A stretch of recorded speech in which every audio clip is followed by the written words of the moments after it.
Путин молится за Трампа, Китай готов ввести войска в Украину и Европа хочет выгнать США из НАТО.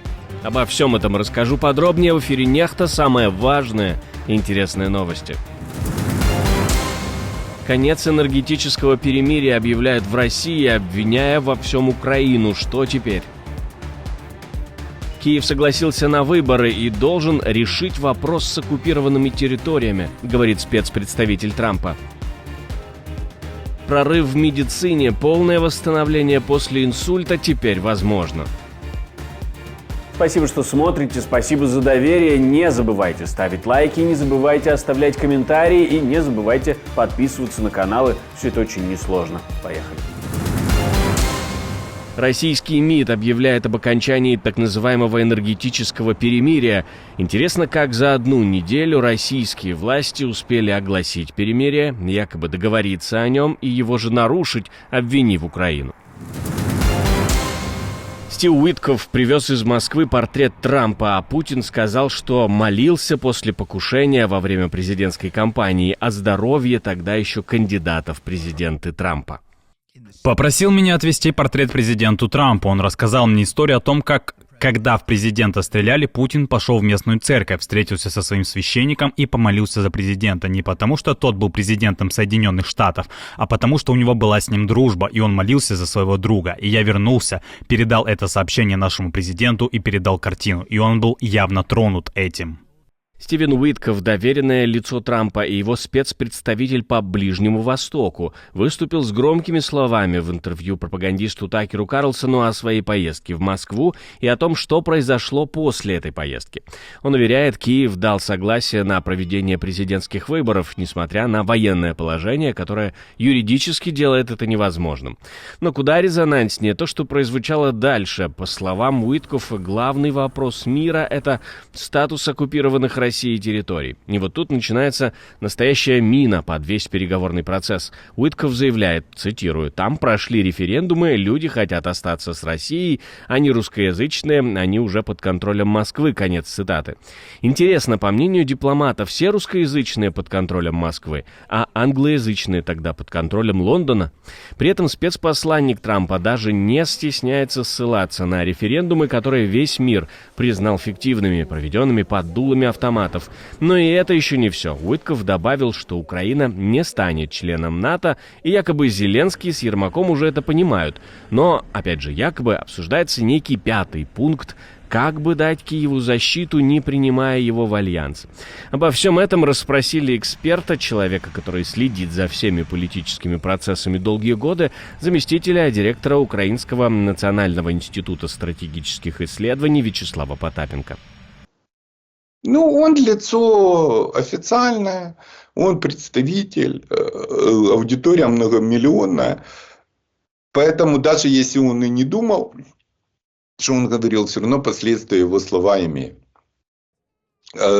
Смотрите, обычно как все происходит. То есть кто-то, сначала какие-то советники, радники и так далее, консультанты вкидывают, вбрасывают в информационное пространство какие-то месседжи. Если они вызывают там категорическое неприятие, то первые лица их какое-то время не озвучивают, ищут другие пути, как упаковать эту идею в каком-то другом виде, чтобы его восприняло сообщество. Поэтому мы сейчас именно находимся на этапе того, что команда администрации США тестирует аудиторию американскую, европейскую, украинскую реакцию, кто что будет делать. Китайские миротворцы в Украине. Пекин обсуждает шокирующий сценарий с Евросоюзом. Об этом пишет немецкое издание Welt. По данным издания, представители Пекина провели неофициальные переговоры в Брюсселе, чтобы нащупать реакцию ЕС. Суть простая, но взрывоопасная. Китай может отправить своих военных в зону конфликта, если согласует это с Евросоюзом. И такой вариант серьезно рассматривают дипломаты. Хотелось бы, чтобы там был ударный боевой костяк стран, которые могли бы быть нашими союзниками в рамках, например, проекта «Интермарион». канал Межморья с участием Британии.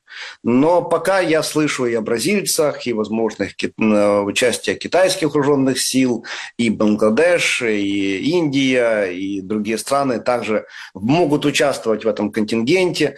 Пока нет единой формулы, говорить о том, что вот это было бы оптимально, но пока сложно. Участие Китая в так называемой коалиции желающих может резко повысить шансы на то, что Россия вообще допустит миротворцев в Украину, а это уже потенциальный поворот для всей войны. Москва привыкла игнорировать Запад, но с Китаем так не получится. Пекин не Вашингтон, его шаги Кремль воспринимает совсем иначе. И если китайские миротворцы действительно окажутся на украинской земле, это пас Москве или наоборот нож в спину? Как думаете вы? Пишите свое мнение в комментарии к этому видео, это важно. Британский принц Уильям устроил эффектное шоу на учениях в Эстонии, прямо у границы с Россией. Он прибыл в лагерь Тапа на британском танке «Челленджер», чтобы лично поучаствовать в полевой операции, в учениях. Принц приехал как шеф-полковник Мерсианского полка, элитного подразделения британской армии, который участвует в сдерживании российской угрозы вблизи натовской границы. И даже попробовал поговорить по-украински. Yes, exactly. Европа готовится к жизни без США в НАТО. На фоне угроз Трампа сократить участие Америки в альянсе, Германия, Франция, Британия и Северная Европа начали обсуждать, как самостоятельно защитить континент. План взять на себя больше военных и финансовых обязанностей, увеличить оборонные бюджеты и стать независимее от Вашингтона. На реализацию уйдет до 10 лет. Мы спросили об этом человека, который занимается изучением международной политики долгие годы, заместителя директора Украинского национального института стратегических исследований Вячеслава Потапенко. Я не совсем понимаю, кто будет финансировать военные все эти истории в Европе без США. И кто будет, то есть речь же идет о триллионах. Вот. И как они откажутся от своей социалки, куда они денут своих беженцев, куда они денут медицину, образование, бесплатное обучение в университетах, что они будут делать с массовыми протестами, когда у людей заберут выплаты, я не понимаю. Поэтому, с моей точки зрения, это идея интересная, она такая абстрактно правильная, но вопрос в том, что она абсолютно не обеспечена ни кадрами, ни деньгами. Страхи в ЕС нарастают. Если США выйдут из НАТО, Европа должна быть готова защищать себя без американской армии. Это может стать историческим поворотом для всей системы безопасности в Европе.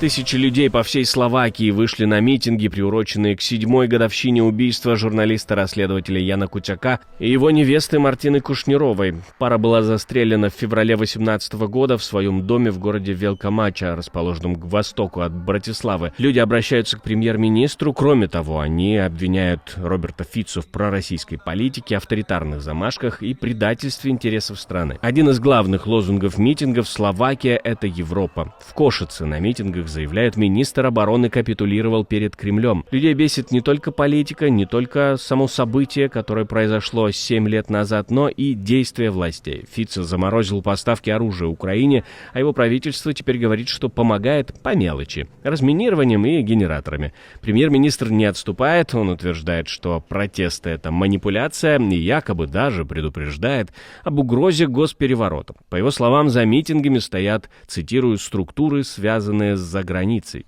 С конца декабря 2024 года демонстрации проходят каждые 2 недели, привлекая все больше участников.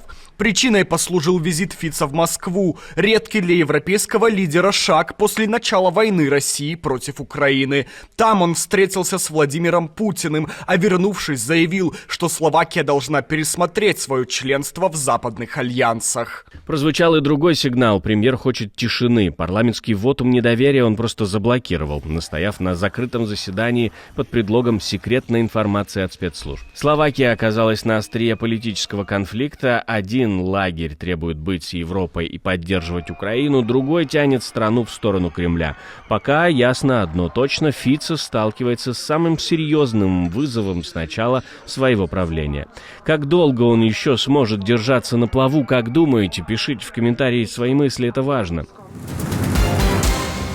Следственный комитет России в годовщину бойни в Крокусе заявляет, за терактом стоят спецслужбы недружественного государства. Какого именно, не называют. Но намек очевиден. По версии Следкома, целью атаки было не просто убийство людей.